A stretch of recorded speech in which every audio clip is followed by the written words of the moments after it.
Hi guys, Mr. Kennedy here. This is your Chapter 2 lecture notes for AP Environmental Science, a brief history of resource use and conservation. So today we just kind of start off with a quick look at a favorite movie of mine from the past. That movie is Dances with Wolves. I don't know that many of you were even alive when that film was made, but it has a great storyline about the connection between the Native Americans and the Plains states and the buffalo. And really, that's what this whole idea of resource use and conservation is all about. So we're going to kind of go through the history of mankind as humans have evolved from different cultural practices from past to present, and how we've utilized our resources and some different perspectives on resource use that have evolved with that along the way. Okay. So first thing I'm going to throw at you is just a little graph here that talks about kind of like the overall cultural change that human populations have gone through over the millennia. Way back when Mr. Kennedy was a kid, about 1 million years ago, human populations were basically considered, nomadic and very, well, for lack of a better way to put it, rudimentary in their methodology. The types of tools we used back when I was a kid were basically rocks to chisel away at the land, and we were hunter-gatherers and didn't spend much time in one place. As time went on, we eventually hit what was called the agricultural revolution.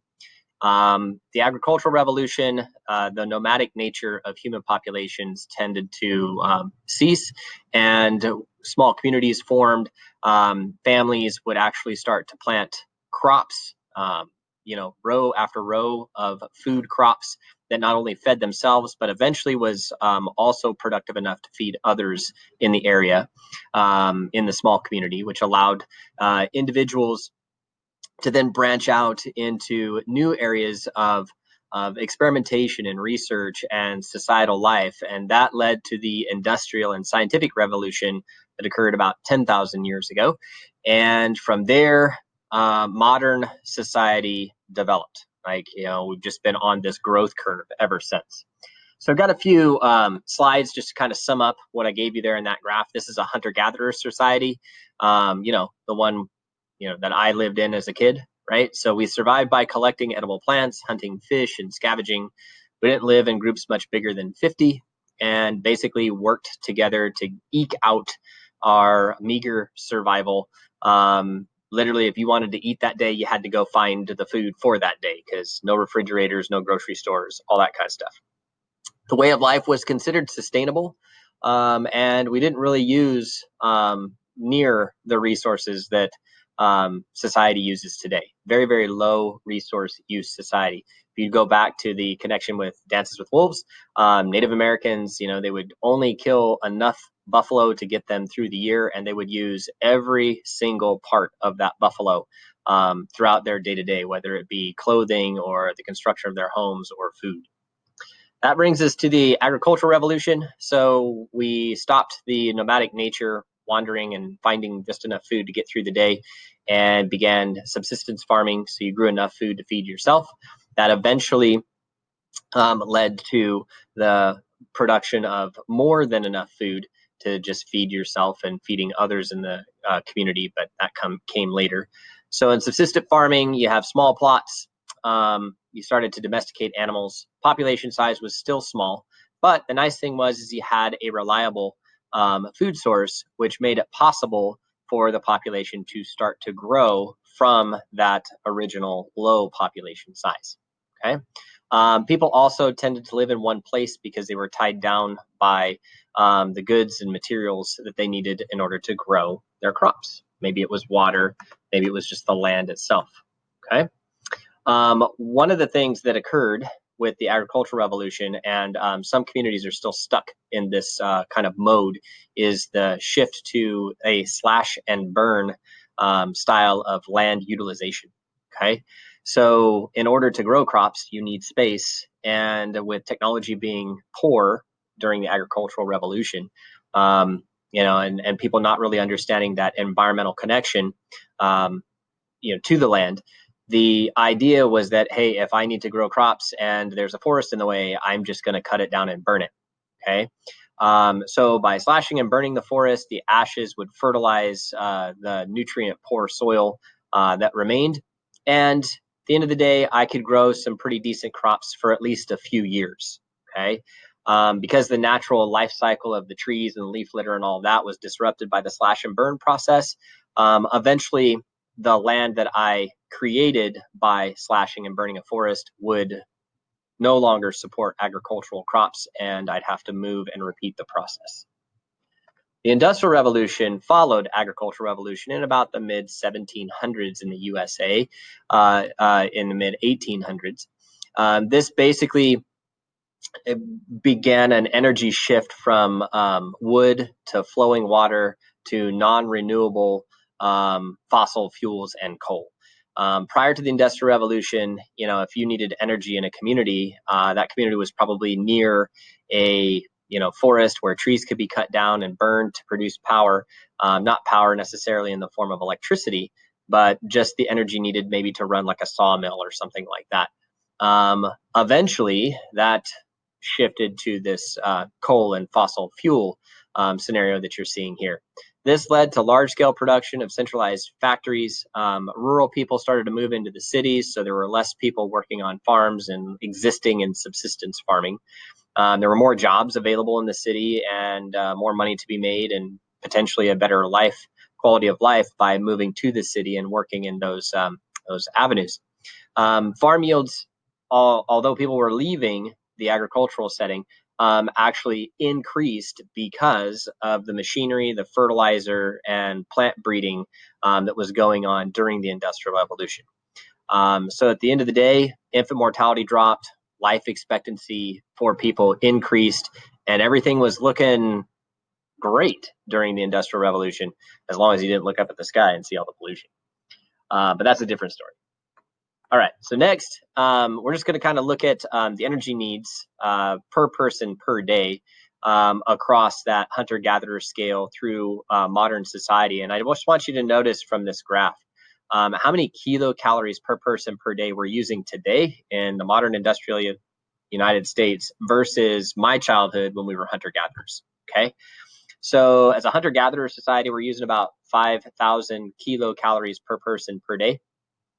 Up to the modern industrial United States, which is pushing 230,000 kilocalories per person per day. And you might ask, gosh, like I don't eat nearly that much. That's not what this is measuring, the food that you eat. This is the sum total of energy that you use per person per day to get through the day. So every time you flip on a light switch, you're using energy, right? You cook your food, you're using energy, so on and so forth. So that's where that massive number comes from. Big question is how do we sustain that? And we'll deal with that as we keep going. All right. So as we keep rocking and rolling through this, there are a few things for us to kind of take into consideration when it comes to how we use our resources. And we talked about this in one of our previous lecture PowerPoints. There's the worldview, preservationist view, and a wise use resource conservationist kind of like, ethic with how we're going to utilize our resources. So as we've gone and progressed from one kind of cultural state to another, basically these ethical points of view have evolved right along with it. The frontier worldview basically says, hey, the new world is a hostile wilderness and it needs to be conquered, it needs to be cleared, planted, exploited for its resources. Those of you that are fans of history might be able to relate to that frontier worldview to something that happened in the United States relating to the term manifest destiny, when we basically marched from the East Coast to the West Coast and conquered every square inch of territory that we came across. Eventually, as we started to, delve into each little nook, cranny, and corner of this country that we all live in, preservationists and their ethical mindset started to develop, which is the belief that the remaining wilderness areas should be, public lands for us to use and take advantage of, but not from the standpoint of destroying those lands, but in the form of parks and things like that. And then you have the wise use resource conservation ethic, which is ultimately the idea that stewardship of the land, the water, and the air is basically important only for the benefit of human beings. Okay. Just to add a little bit more depth to this, we're going to go through a few slides here on each of these historical perspectives. From those worldviews that I've given you, some other historical perspectives evolved, and I did sort of mention these again in a previous lecture, so you might remember some of this. The pragmatic resource conservation perspective, moral, aesthetic, nature perspective, concern about health and ecological damage perspective, and the global environmental citizen perspective. These are not mutually exclusive, and some of them do actually still persist today. So as I go through them, some of them might sound familiar and some of them might sound like old news. All right, so the first one is pragmatic resource conservation. Basically, this was pushed by George Perkins Marsh in his book Man and Nature, published in 1864. This influenced Theodore Roosevelt and Gifford Pinchot, who you might remember from a previous lecture. And Pinchot and Theodore Roosevelt basically believed in pragmatic utilitarian conservation. They wanted the greatest good for the greatest number for the longest time. And today that's reflected in the multiple use policies of the USFS, which is the United States Forest Service. Okay. The second stage is the ethical and aesthetic nature preservation, which was all about John Muir. If you're not familiar with John Muir, then you probably haven't been to Yosemite National Park, because that was one of the gems that he just absolutely loved and wrote about. And because of his writings and pictures that he took and things like that, Yosemite became Yosemite. Not in the formation of rocks, but the national park. John Muir was the president of the Sierra Club, and his thought was that nature deserves to exist for its own sake, regardless of the degree of usefulness to people. And so he really pushed for the preservation of land, like what we see in regards to Yosemite National Park. Out of John Muir's ideology came a biocentric preservation, which basically promoted the idea of why ought man to value himself more than the one great unit of creation. Okay. And that one great unit of creation is basically what you see when you go someplace like Yosemite National Park and you stand right there at the tunnel view and you look out over that park. Why ought man value himself more than that view, right? So nature deserves to exist for its own sake. We don't have a right to go into Yosemite National Park and then just basically pave and plow to take it over and destroy nature in that way. Aldo Leopold was a student of Gifford Pinchot, who is mentioned there in that biocentric preservation point of view. And he authored the essay, The Land Ethic, which basically promoted the idea that we abuse land because we regard it as a commodity belonging to us. So when you think about Yosemite National Park, it's kind of like human nature. John Muir is saying, wow, this place is beautiful, we should protect it. But the average Joe at the time was kind of like, well, if it's so beautiful, then I should be able to go there and do whatever I want while I'm there. If I want to pitch a tent, if I want to dig a hole, if I want to, trash the landscape, who are you to tell me I can't, right? And that's the idea of Aldo Leopold's essay, The Land Ethic, where it said we abuse land because, as a population, we basically look at it as something that belongs to us for our entertainment or our economic gain. The modern environmental movement is stage 3. And in the modern environmental movement, we have the expansion of environmentalism that occurred after World War II, after we added a few new concerns to the environmental agenda. So I've got a list of 4 people here: Rachel Carson, David Brower, Barry Commoner, and Wangari Maathai, who were all really important in this modern environmental movement. Carson basically wrote The Silent Spring in 1962, which woke up a lot of people to pesticide use in the environment. David Brower introduced the use of litigation, regulatory intervention, and the use of mass media to environmental activists to get the message out of what's going on in the world and how business and industry and people in general are dealing with, handling, or what they're doing to the environment. Barry Commoners, an activist scientist who spoke out about environmental hazards, and he emphasized the link between science, technology, and society. And Wangari Maathai founded the Greenbelt movement in 1997 to organize poor rural African women to restore the local government by, local environment by planting trees and to promote justice and equality.